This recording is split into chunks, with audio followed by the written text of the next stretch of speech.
ओम शांति।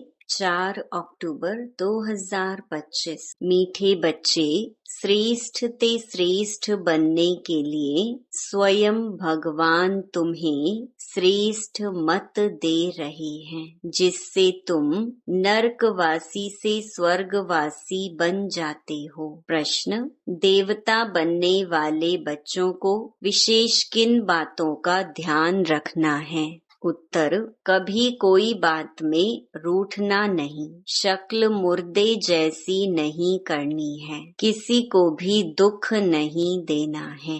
देवता बनना है तो मुख से सदैव फूल निकले। अगर कांटे व पत्थर निकलते हैं तो पत्थर के पत्थर ठहरे। गुण बहुत अच्छे धारण करने हैं, यहाँ ही सर्वगुण संपन्न बनना है। सजा खाएंगे तो फिर पद अच्छा नहीं मिलेगा। ओम शांति। नए विश्व व नई दुनिया के मालिक बनने वाले रूहानी बच्चों प्रति रूहानी बाप बैठ समझाते हैं। यह तो बच्चे समझते हैं कि बाप आए हैं बेहद का वर्षा देने। हम लायक नहीं थे, कहते हैं हे प्रभु मैं लायक नहीं हूँ, मुझे लायक बनाओ। बाप बच्चों को समझाते हैं तुम मनुष्य तो हो, यह देवताएं भी मनुष्य हैं, परंतु इनमें दैवी गुण है। इन्हों को सच्चा सच्चा मनुष्य कहेंगे। मनुष्यों में आसुरी गुण होते हैं तो चलन जानवरों में सल हो जाती है। दैवी गुण नहीं है तो उसको आसुरी गुण कहा जाता है। अब फिर बाप आकर तुमको श्रेष्ठ देवता बनाते हैं। सचखंड में रहने वाले सच्चे सच्चे मनुष्य यह लक्ष्मी नारायण है। इन्हों को फिर देवता कहा जाता है। इन्हों में दैवी गुण है। भल गाते भी हैं हे पतित पावन आओ, परंतु पावन राजाएं कैसे होते हैं, फिर पतित राजाएं कैसे होते हैं, यह राज कोई नहीं जानते। वह है भक्ति मार्ग। ज्ञान को तो और कोई जानता नहीं। तुम बच्चों को बाप समझाते हैं और ऐसा बनाते हैं। कर्म तो यह देवताएं भी सतयुग में करते हैं, परंतु पतित कर्म नहीं करते हैं। उनमें दैवी गुण है। छीछी काम न करने वाले ही स्वर्गवासी होते हैं। नरकवासी से माया छीछी काम कराती है। अब भगवान बैठ श्रेष्ठ काम कराते हैं और श्रेष्ठ मत देते हैं कि ऐसे छीछी काम नहीं करो। श्रेष्ठ ते श्रेष्ठ बनने के लिए श्रेष्ठ ते श्रेष्ठ मत देते हैं। देवताएं श्रेष्ठ है ना, रहते भी हैं नई दुनिया स्वर्ग में। यह भी तुम्हारे में नंबरवार पुरुषार्थ अनुसार जानते हैं। इसीलिए माला भी बनती है 8 की व 108 की करके 16,108 की भी कहें, वह भी क्या हुआ। इतने करोड़ मनुष्य हैं, इनमें 16,000 निकले तो क्या हुआ, 1/4% भी नहीं।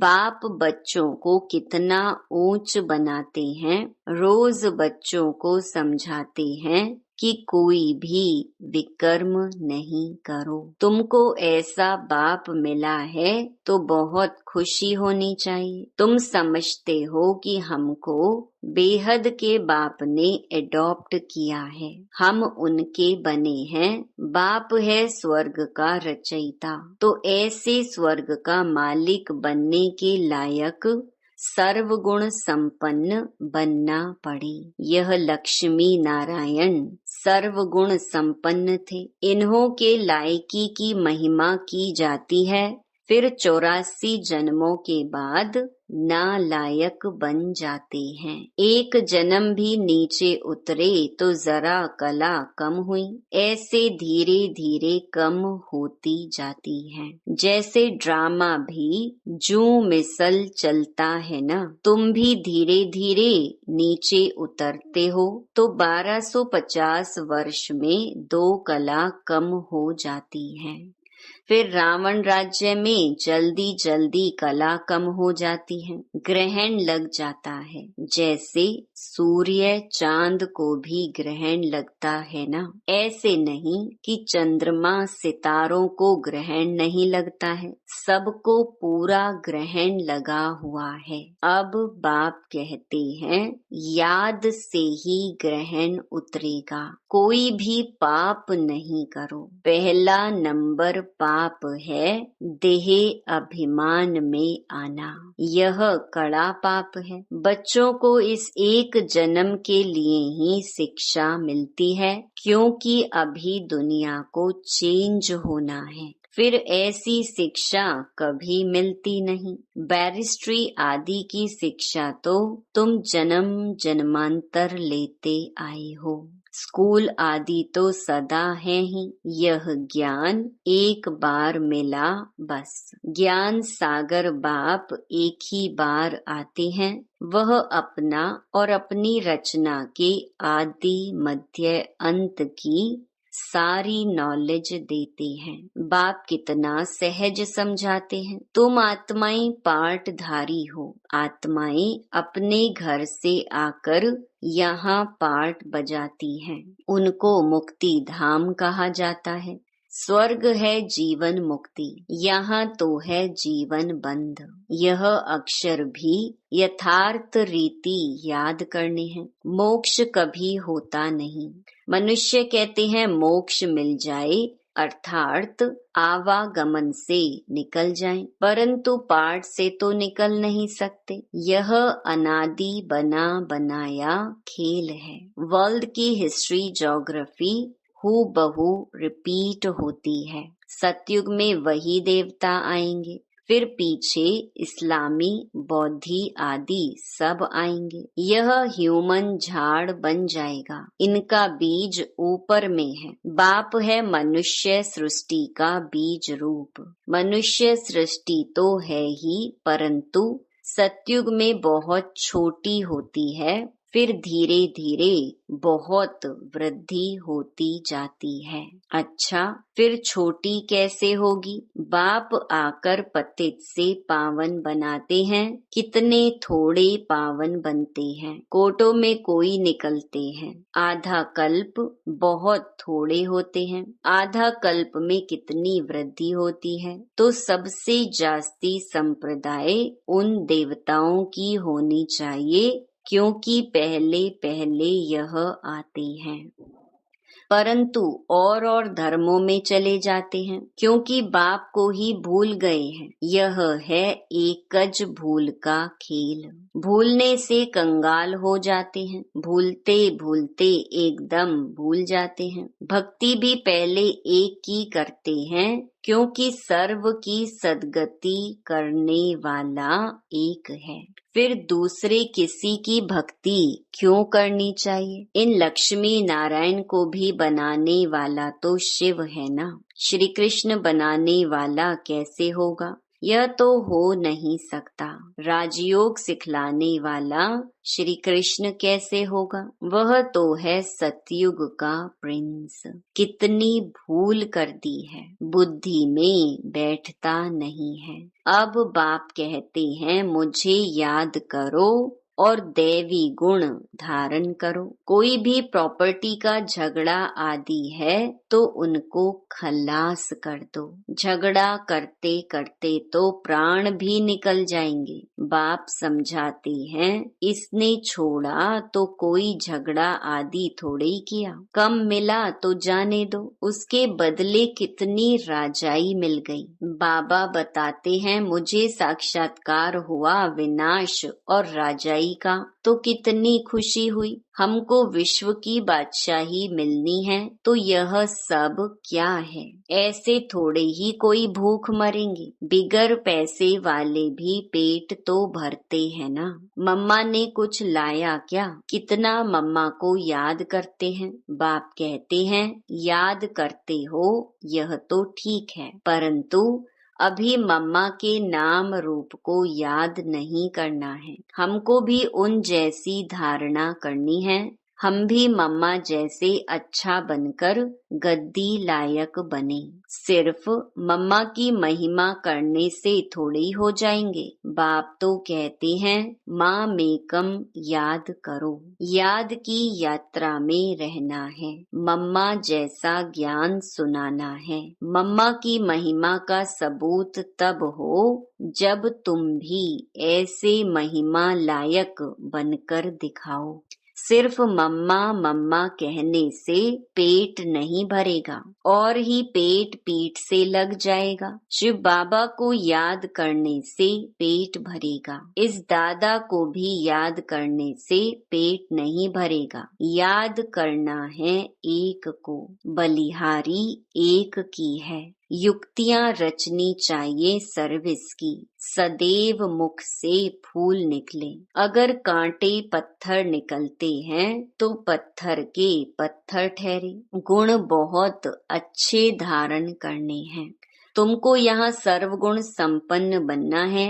सजा खाएंगे तो फिर पद अच्छा नहीं मिलेगा। यहाँ बच्चे आते हैं बाप से डायरेक्ट सुनने। यहाँ ताजा ताजा नशा बाबा चढ़ाते हैं। सेंटर पर नशा चढ़ता है, फिर घर गए संबंधी आदि देखे तो खलास। यहाँ तुम समझते हम बाबा के परिवार में बैठे हैं, वहाँ आसुरी परिवार होता है। कितने झगड़े आदि रहते हैं, वहाँ जाने से ही कीचड़ पट्टी में जाकर पड़ते हैं। यहाँ तो तुमको बाप भूलना नहीं चाहिए। दुनिया में सच्ची शांति किसको भी मिल ना सके। पवित्रता, सुख, शांति, संपत्ति सिवाय बाप के कोई दे नहीं सकता। ऐसे नहीं कि बाप आशीर्वाद करते हैं आयुष्मान भव, पुत्रवान भव। नहीं, आशीर्वाद से कुछ भी नहीं मिलता। यह मनुष्यों की भूल है। सन्यासी आदि भी आशीर्वाद नहीं कर सकते। आज आशीर्वाद देते, कल खुद ही मर जाते। पोप भी देखो कितने होकर गए हैं। गुरु लोगों की गद्दी चलती है, छोटेपन में भी गुरु मर जाते हैं, फिर दूसरा कर लेते या छोटे चेले को गुरु बना देते हैं। यह तो बाप दादा है देने वाला। यह लेकर क्या करेंगे? बाप तो निराकार है ना, लेंगे साकार। यह भी समझने की बात है। ऐसा कभी नहीं कहना चाहिए कि हम शिव बाबा को देते हैं। नहीं, हमने शिव बाबा से पदम लिया, दिया नहीं। बाबा तो तुमको अनगिनत देते हैं। शिव बाबा तो दाता है, तुम उनको देंगे कैसे? मैंने दिया यह समझने से फिर देह अभिमान आ जाता है। हम शिव बाबा से ले रहे हैं। बाबा के पास इतने ढेर बच्चे आते हैं, आकर रहते हैं तो प्रबंध चाहिए ना। गोया तुम देते हो अपने लिए, उनको अपना थोड़ी कुछ करना है। राजधानी भी तुमको देते हैं, इसीलिए करते भी तुम हो। तुमको अपने से भी ऊंच बनाता हूँ। ऐसे बाप को तुम भूल जाते हो। आधा कल्प पूज्य, आधा कल्प पुजारी। पूज्य बनने से तुम सुख धाम के मालिक बनते हो, फिर पुजारी बनने से दुख धाम के मालिक बन जाते हो। यह भी किसको पता नहीं कि बाप कब आकर स्वर्ग की स्थापना करते हैं। इन बातों को तुम संगम युगी ब्राह्मण ही जानते हो। बाबा इतना अच्छी रीति समझाते हैं, फिर भी बुद्धि में नहीं बैठता। जैसे बाबा समझाते हैं ऐसे युक्ति से समझाना चाहिए। पुरुषार्थ कर ऐसा श्रेष्ठ बनना है। बाप बच्चों को समझाते हैं, बच्चों में बहुत अच्छे दैवी गुण होने चाहिए। कोई बात में रूठना नहीं, शक्ल मुर्दे जैसी नहीं करनी है। बाप कहते हैं ऐसे कोई काम अभी नहीं करो। चंडी देवी का भी मेला लगता है। चंडिका उनको कहते हैं जो बाप की मत पर नहीं चलती, जो दुख देती हैं। ऐसी चंडिकाओं का भी मेला लगता है। मनुष्य अज्ञानी है ना, अर्थ थोड़े ही समझते हैं। कोई में ताकत नहीं, वह तो जैसे खोखले हैं। तुम बाबा को अच्छी रीति याद करते हो तो बाप द्वारा तुम्हें ताकत मिलती है, परंतु यहाँ रहते भी बहुतों की बुद्धि बाहर में भटकती रहती है।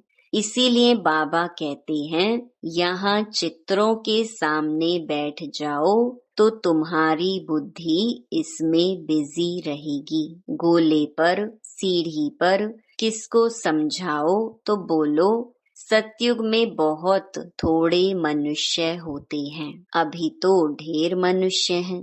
बाप कहते हैं, मैं ब्रह्मा के द्वारा नई दुनिया की स्थापना कराता हूँ, पुरानी दुनिया का विनाश कराता हूँ। ऐसे ऐसे बैठ प्रैक्टिस करनी चाहिए। अपना मुख आपे ही खोल सकते हैं। अंदर में जो चलता है वह बाहर में भी निकलना चाहिए। गूंगे तो नहीं होना। घर में रणियां मारने के लिए मुख खुलता है, ज्ञान सुनाने के लिए नहीं खुलता। चित्र तो सबको मिल सकते हैं, हिम्मत रखनी चाहिए। अपने घर का कल्याण करें। अपना कमरा चित्रों से सजा दो तो तुम बिजी रहेंगी। यह जैसे तुम्हारी लाइब्रेरी हो जाएगी। दूसरों का कल्याण करने के लिए चित्र आदि लगा देना चाहिए। जो आए उनको समझाओ। तुम बहुत सर्विस कर सकते हो, थोड़ा भी सुना तो प्रजा बन जाएंगे। बाबा इतनी उन्नति की युक्तियां बतलाते हैं। बाप को याद करो तो तुम्हारे विकर्म विनाश होंगे। बाकी गंगा में जाकर एकदम डूब जाओ तो भी विकर्म विनाश नहीं होंगे। यह सब है अंधश्रद्धा। हरिद्वार में तो सारे शहर का गंध आकर गंगा में पड़ता है। सागर में कितना गंध पड़ता है। नदियों में भी किचड़ा पड़ता रहता है। उससे फिर पावन कैसे बन सकते। माया ने सबको बिल्कुल बेसमझ बना दिया है। बाप बच्चों को ही कहते हैं कि मुझे याद करो। तुम्हारी आत्मा बुलाती है ना, हे पतित पावन आओ। वह तुम्हारे शरीर का लौकिक बाप तो है।